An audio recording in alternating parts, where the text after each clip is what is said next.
Welcome to the Good Talk Podcast, where we remind you of the joy of life, the love of God, and the possibilities that lie ahead. Pete and Jordyn here with episode 61. One thing that will destroy your relationships. Wow. Happy day.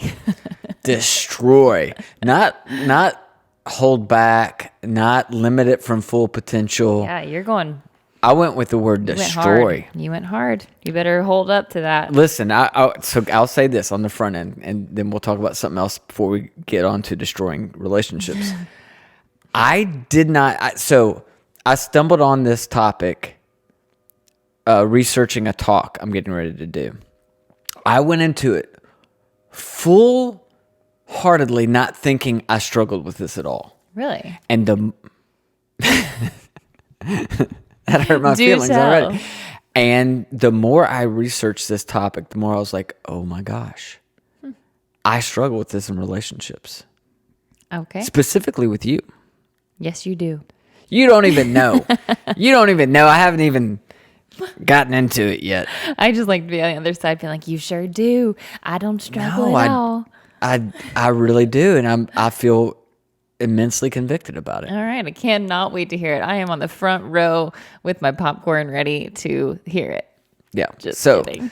But in other news, all kinds of things have been going on. We just had Easter. That was a blast. Yep. We got to go to Georgia this year because I didn't have the boys this year for Easter. So we got to go down and hang with your family. Pepper had her first Easter. Yeah, she did. It was cute. We laughed because, she got 3 Easter baskets, but none of them were from us. I was like, are we the worst parents in the world? Maybe. I don't know. I just already knew that she was getting a lot. And anyway, so she had an Easter basket from your mom, my mom, and then my sister-in-law, my brother's wife. So it was really cute and so sweet. So I joke all the time, like I've always been the adult dyeing eggs by myself. Like I really love it's like an art to me. And so I would do it forever. And then last year I remember saying, Pete, I cannot wait that this is the last year that I have to do this, like with no excuse. Sure. But just now that I have Pepper, who it still is not a good excuse because she still can't dye eggs. But that was fun. It was cute. It was fun. And it made me really excited about Christmas this year because, Christmas this past year, she was kind of like, blah. And then just didn't pay attention to anything, right? So, I mean, she was just, a potato. A potato, yes.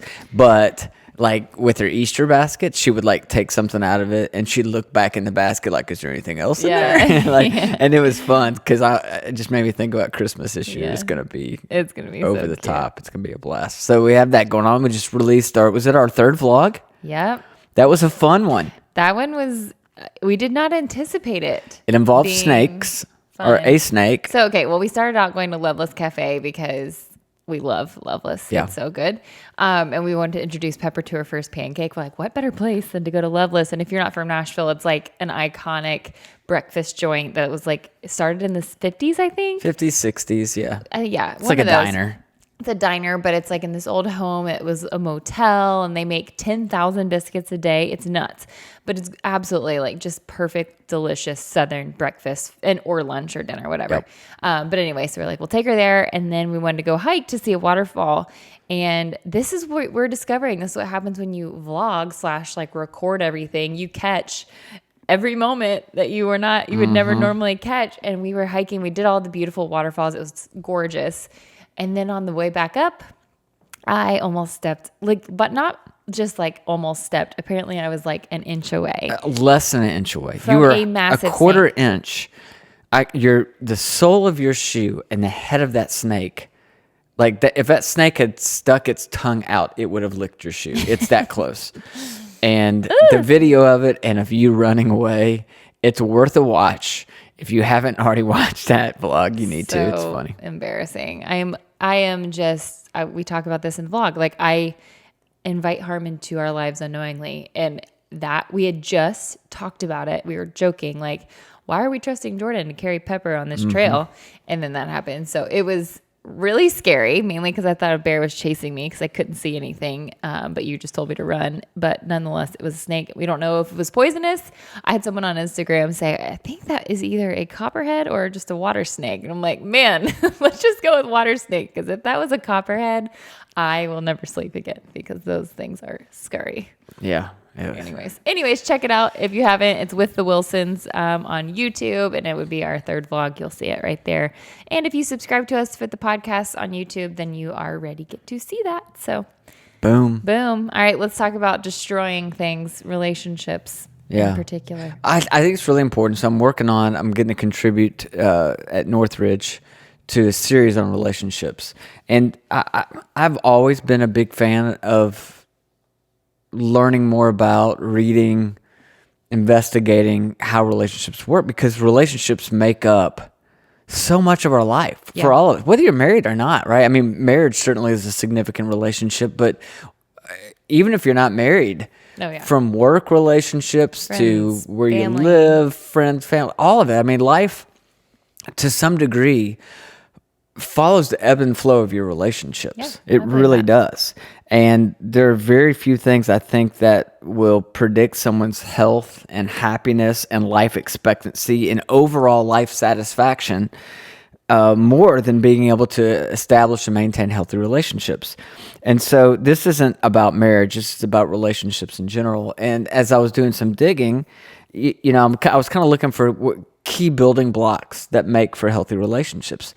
And I don't know, several weeks ago, we talked on this podcast about how appreciation is like, there was a study that was done that talked about how appreciation was like one of the number one predicting factors for success and longevity.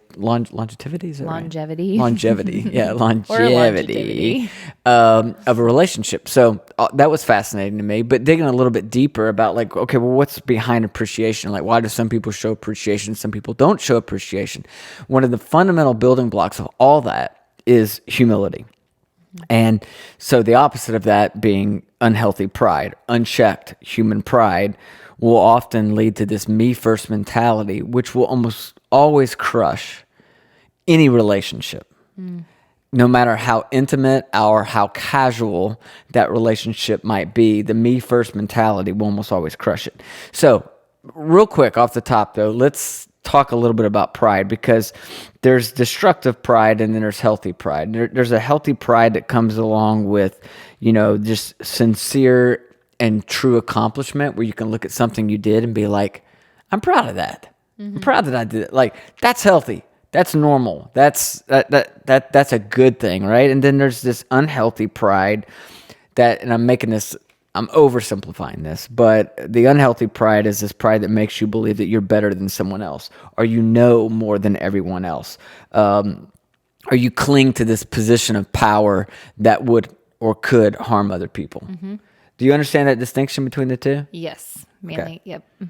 So it's the unhealthy pride that I think you got to address, because that is what will crush relationships. What's interesting to me about pride, as opposed to a lot of other like characteristics or tendencies, is I feel like pride is largely like in the unaware column, or like it's not like a lot of people aren't saying, oh yeah, I'm really prideful. They might say, yeah, I have a tendency to be a little jealous, or yeah, I have a tendency to not tell the whole truth.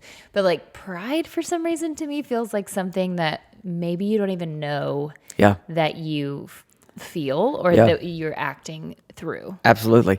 And that's why I think it makes it so difficult. I think it's part of the reason it's so destructive, because the reality is right now on the front end of this, if you're saying, yeah, I think I might struggle with pride, you probably don't. Because you're aware enough to acknowledge that. Exactly. So the very nature of this is that most people who struggle with this don't even realize that they struggle with this. So let me, in that like spirit, let's talk a little bit of some indicators that might help all of us that are listening to this right now. So I'll walk you through a few scenarios. Do you have a hard time admitting when you're wrong? That can be a clear indicator. Why are you smiling? God. Is this convicting for me or for you? No, neither.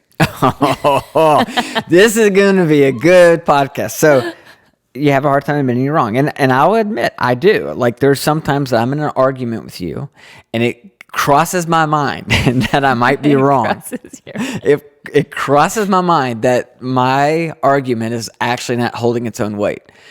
And in that moment, I could just say, you're right. I'm wrong. Argument over.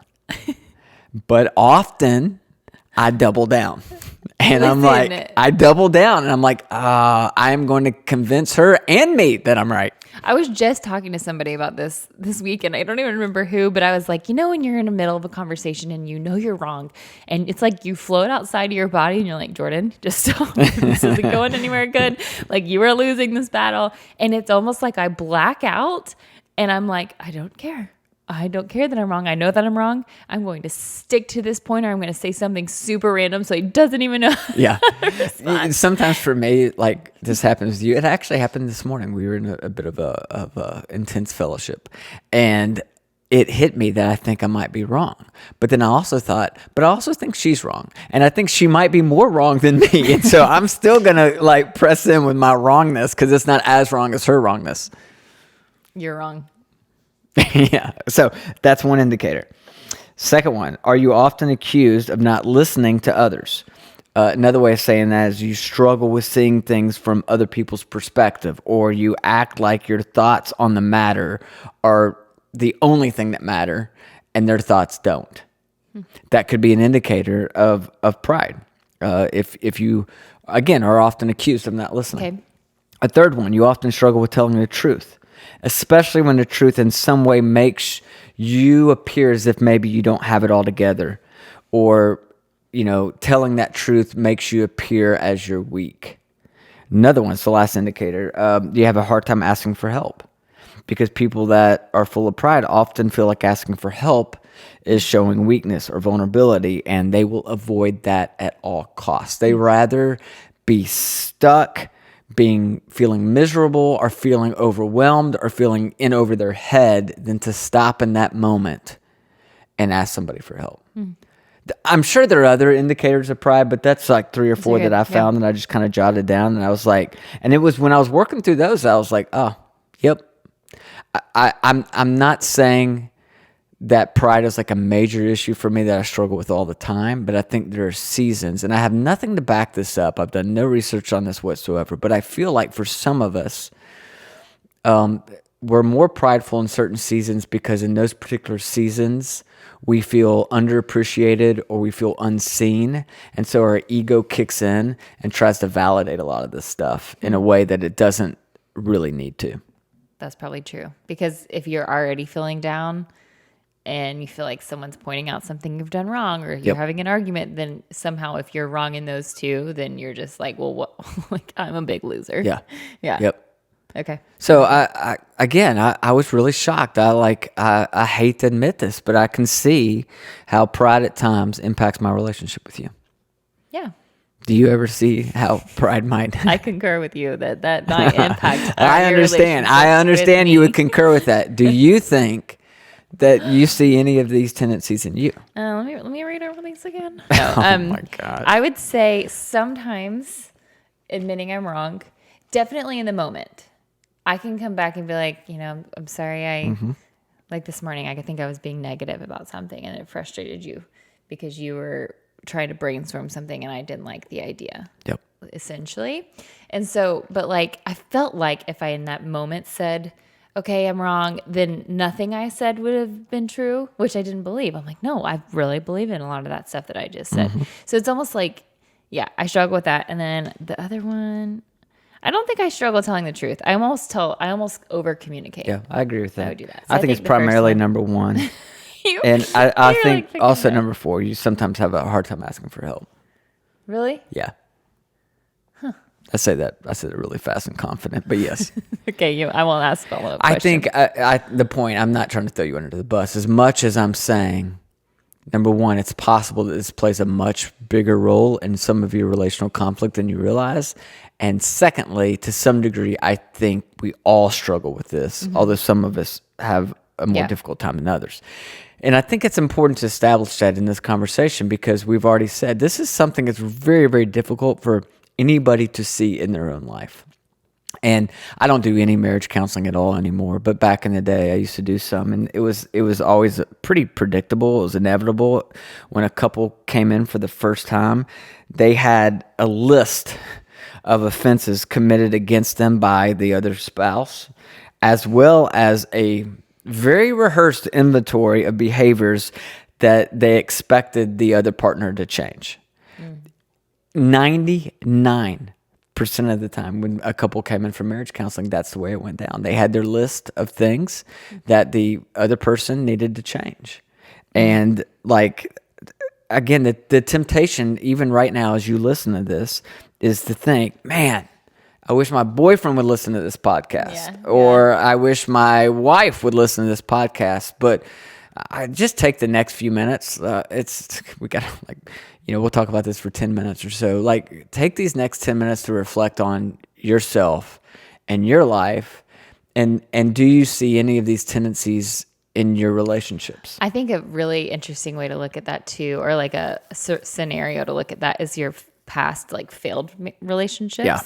And looking back at those and saying, okay, like, because it's so easy. It's probably easiest in those situations to be like, Sure, it was all him. It was all her. Like, and we've talked about this on the podcast. If it's ever all that other person, you might need to like do an inventory of, again, that like maybe there's a little bit of there's no pride in might. There is. You need to do an inventory. You need to do an inventory, because it's never all one person. It's never one person's fault that an entire relationship fell down through the cracks. So I don't know. I think obviously looking at your current relationships, but I think it might be also super healthy to look at past ones so that you can see how that maybe played into the demise or whatever crash that there was in that too.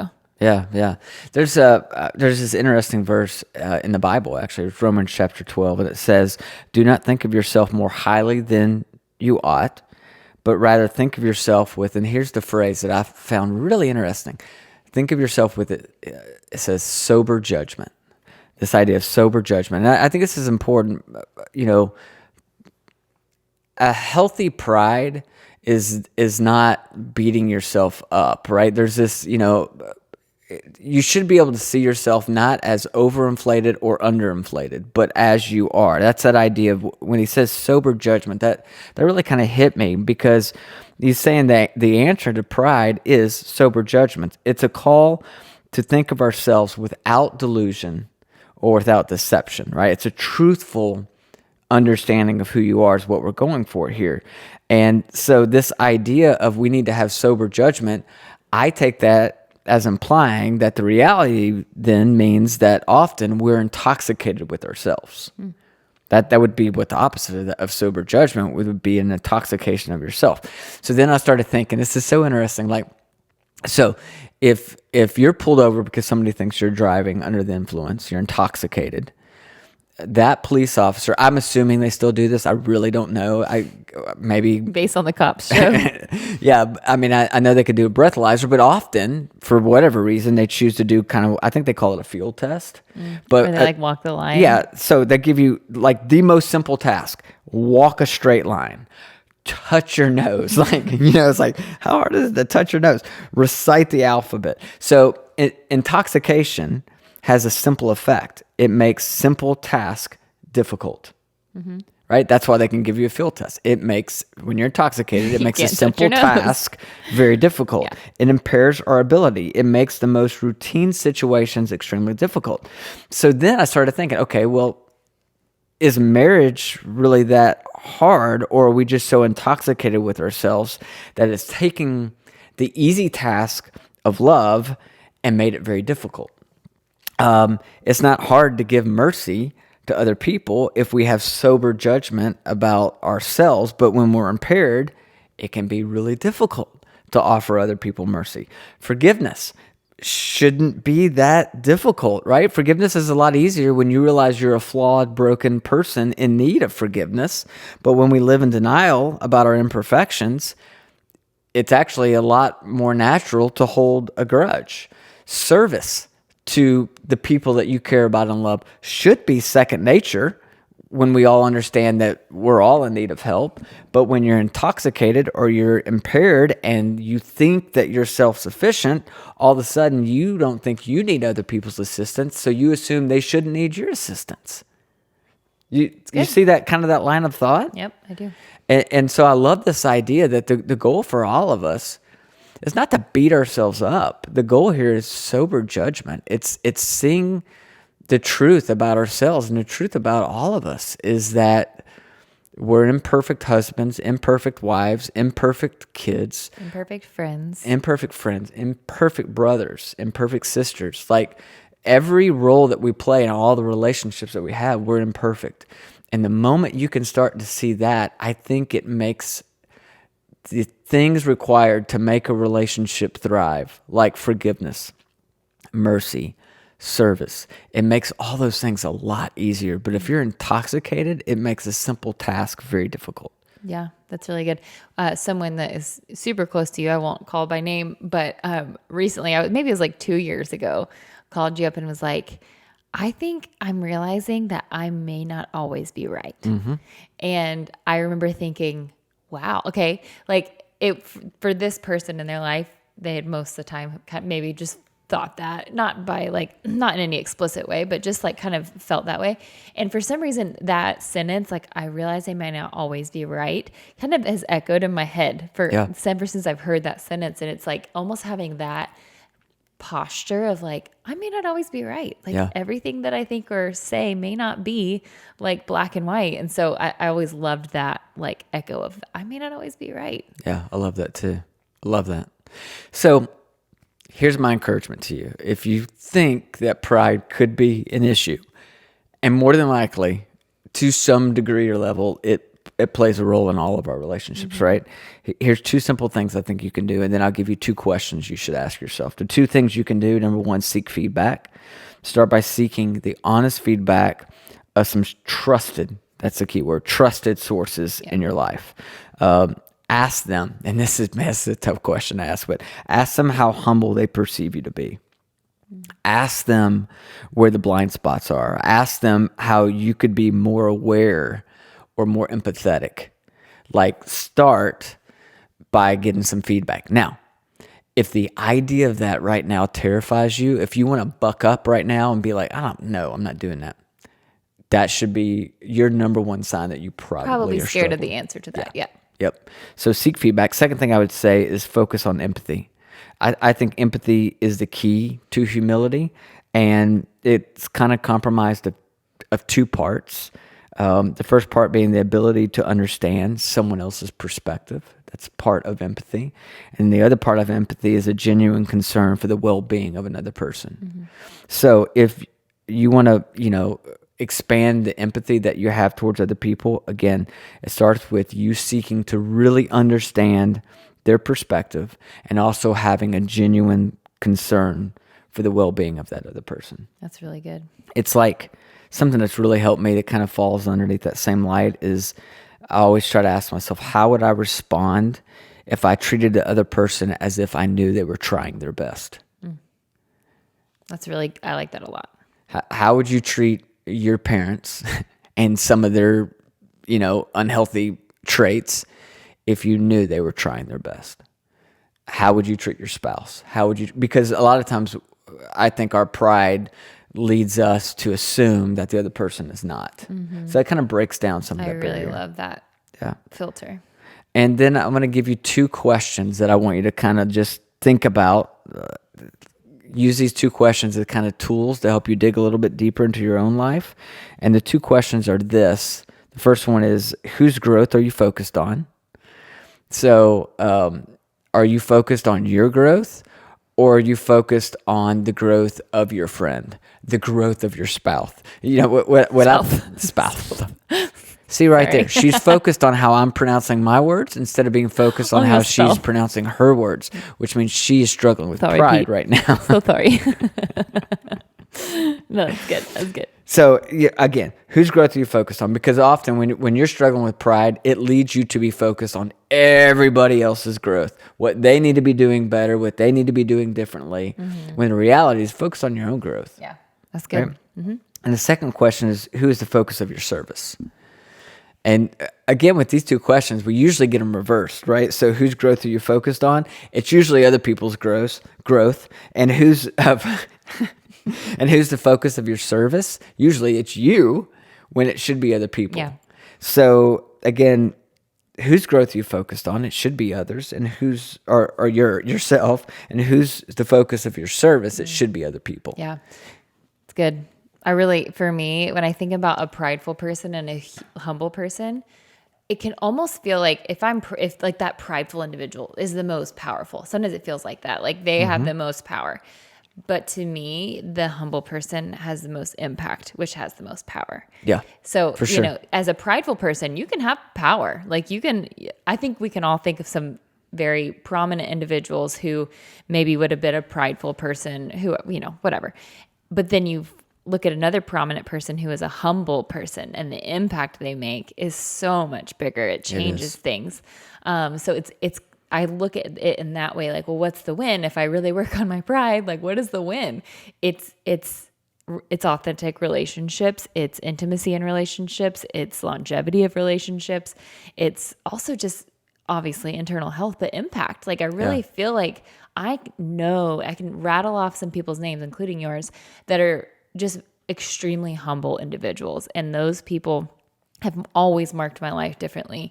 So I don't know. I just think that's such a good legacy to leave. If that is something that like you have to work on, it's just, man, what a great thing to ultimately have or be. Yeah. Yeah. And there's two things that you just said that really struck me. The first being, what's the benefit of developing humility? Well, it's intimacy in relationships. Mm-hmm. So when we talk about how pride is destructive of a relationship, it doesn't mean that all your relationships die. What it means is the intimacy inside of those relationships dies. You cannot have a relationship that's dominated by your pride and there still be intimacy. Mm-hmm. There's no safety in that. Yeah. The intimacy will never develop. It can never be known, truly known. Yeah. And the other huge takeaway for me, I appreciate your kind words where you kind of mentioned my humility, which seems very prideful for me to talk about the fact that you mentioned my humility. But I think the reality for me is I've seen this issue often black and white, where there are prideful people and there are humble people. Mm-hmm. The reality is we can all be prideful and we can all be humble at times. Mm-hmm. And my goal is to try to control my pride in such a way that it doesn't dominate my relationships and damage my relationships, including my relationship with you. And I think at times it has. And so I'm grateful that you can see some humility in me, but I also see some pride in me that needs some continued work. And my guess is that's probably true for the vast majority of us, is we have both of that. We have pride and we have humility, and we got to keep that in check. And that's what I'm hoping with some of these questions and thoughts, that will just make you dig in a little bit deeper and help you become a little more aware of your triggers for pride and those moments and seasons where it can dominate your relationships. Yeah, that's really good. It's helpful. So practical. I think so. It really is. No, it's good. It's very convicting for me. I love the question of like, how would you treat somebody if you knew that they were doing their best? And I think that's so true just in life, like walking through your days that way. So that is what I'm taking away from this, and also taking away from that you need to work on some things in our relationship. Just kidding. No, we're all there. We're all on that boat. Thank you for that. That was awesome. Y'all subscribe if you like it, share it. Don't do what Pete said and like shoot it off to your spouse. It would be a great thing to listen to together and then work through those questions together. I think that would actually be really healthy. I would say share it with somebody else only if you're going to talk about it together. You can talk about it and own how this might impact you as well. Yeah, that's really good. So like, subscribe, share, do all the things. And that was another good talk.